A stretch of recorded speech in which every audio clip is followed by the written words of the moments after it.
सुंदरी,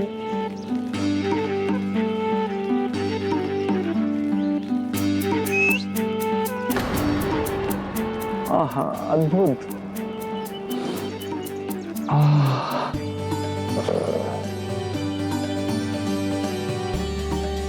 अति सुंदर। बंसी,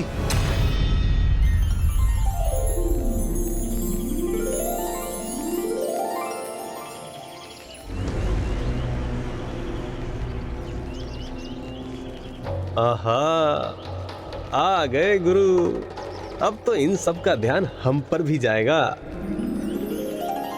देखो देखो कौन आ गया, हमारे गुरु आ गए। प्रेम का गुरु कौन है? हमारा बाप कुंडली का है।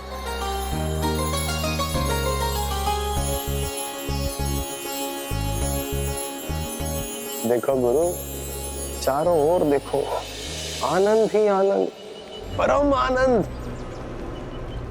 अब बताओ, प्रभु की प्रतिमा के सामने बैठने में आनंद है या फिर यहाँ?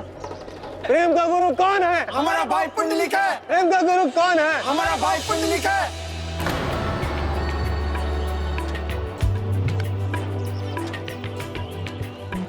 जाओ गुरु जाओ, बात कर लो उससे, यही अवसर है। चुंडी लुटा दो। गुरु जाओ ना, जाओ गुरु जाओ, जाओ गुरु जाओ। गुरु जाओ ना। देखो रूपमती, तुम्हारे पुंडलिक।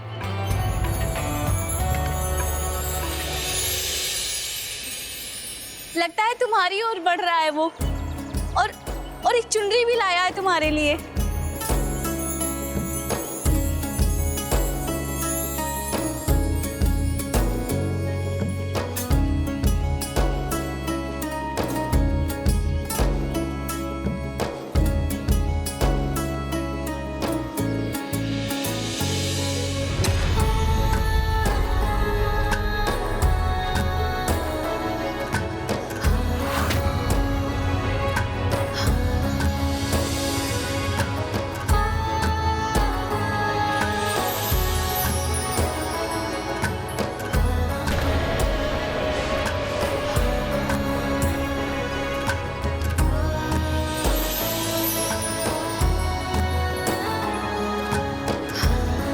ये लीजिए आपकी चुनरी।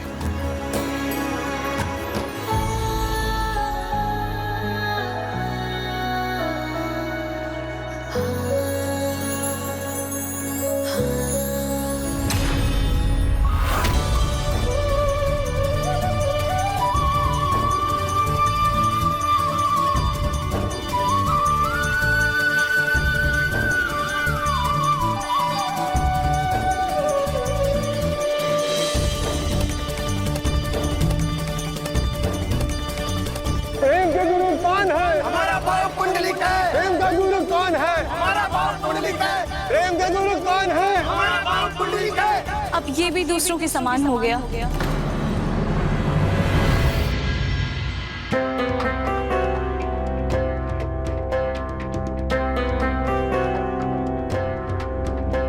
स्वामी, मैं जाकर देखती हूँ, अब वो ठीक तो है ना?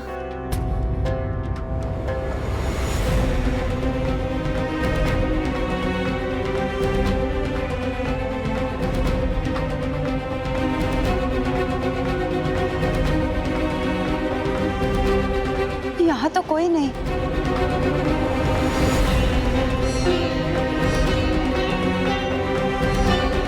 मैंने कहा था वो अवश्य कुछ छिपा रहा है।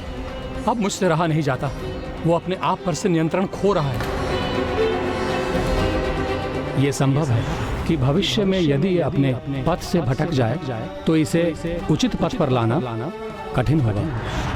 इसलिए इसका सदा ध्यान रखना होगा आपको। अब मुझे विश्वास हो गया है, उसे सुपथ पर लाना अत्यंत कठिन है।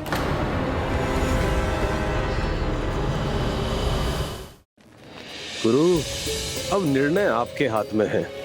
युवा अवस्था का आनंद लेना है या फिर यूं ही व्यर्थ करना है?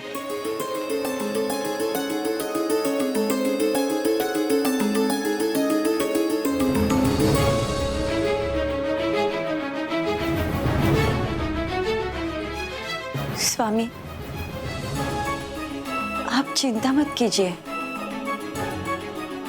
कभी कभी लोग अपनी दिनचर्या भंग करते हैं, किंतु फिर कुछ ही समय में उस पर लौट आते हैं। मुझे नहीं लगता। हमारा पुत्र पथ से इतना भटक चुका है कि अब वो लौट नहीं सकता। उसने अब तक अपने पिता का कोमल हृदय ही देखा है, किंतु अब और नहीं। अब उसे मेरे कठोर स्वभाव का सामना करना होगा।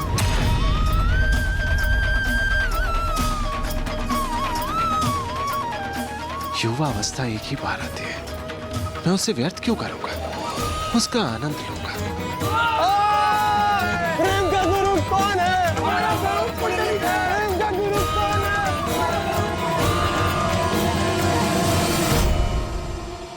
और उस दिन, उस क्षण से आनंद नहीं, अपने विनाश का मार्ग खोल दिया था पुंडलिक ने। गणेश जी, इतना ज्ञानी होने के बाद भी पुंडलिक अपने पथ से कैसे भटक गया? जैसे दीपक तले अंधेरा होता है, वैसे ही हृदय की बुराई परछाई बनकर जब किसी पर छाती है तो उसका तेज ढक जाता है और फिर स्वयं प्रयास करने पर ही वो पुनः उजागर होता है। अन्यथा उसकी दृष्टि के आगे बस बुराई का ही अंधकार होता है।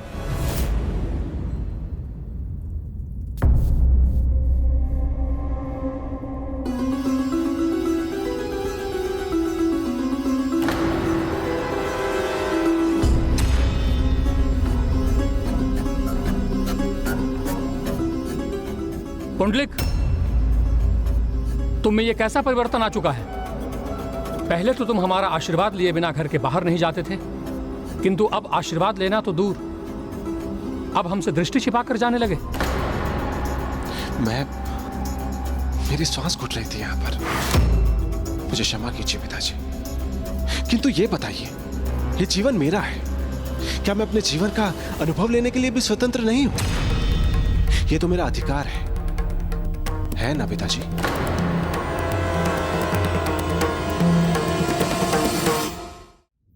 अधिकार अनुभव प्राप्त करने का?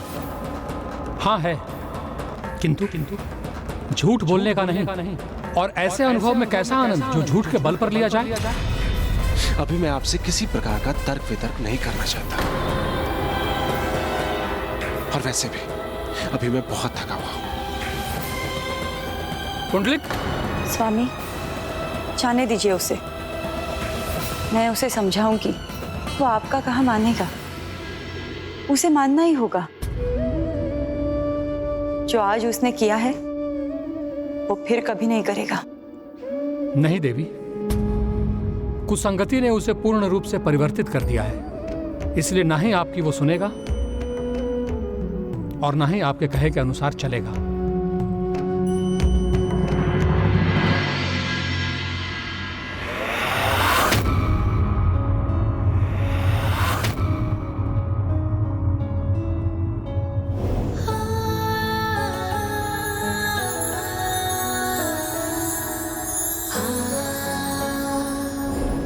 कितना आनंददायी स्पर्श था।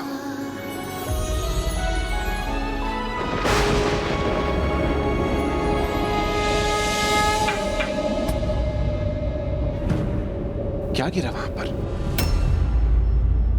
बांसुरी?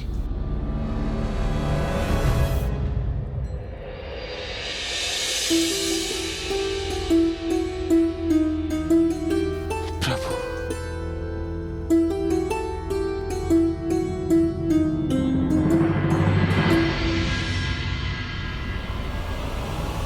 ये आयु ऐसी कन्याओं के चरणों में न्योछावर करने की है, प्रतिमा के सामने बैठे रहने की नहीं। गुरु, अब निर्णय आपके हाथ में है। युवा अवस्था का आनंद लेना है या फिर यूं ही व्यर्थ करना है? निर्णय ले चुका हूं मैं। अपनी युवा अवस्था व्यर्थ नहीं करूंगा मैं। बचपन से आपकी ही पूजा की मैंने। अपना भगवान, अपना मित्र, अपना गुरु, अपना मार्गदर्शक माना। सदा आपकी संगति में रहा। अपनी एक एक बात साझा की आपसे, किंतु आपने जीवन के इतने बड़े सुख से मुझे वंचित रखा। सदैव आपके पिताजी की आई की बात सुनी, किंतु अब नहीं।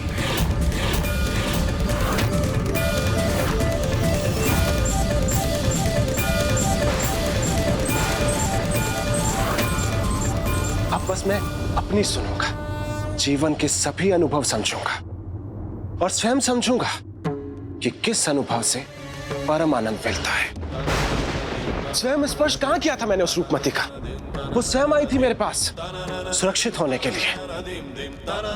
अब सब सच बता दिया है, फिर भी आपकी दृष्टि नहीं बदली है, किंतु मेरी दृष्टि तो बदल गई है।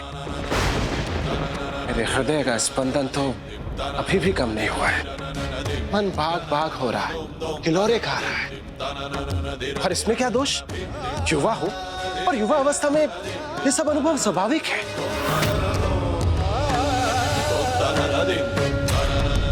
किसे समझाने का प्रयास कर रहा हूं मैं? आप मेरे मन की दशा समझ ही नहीं सकते।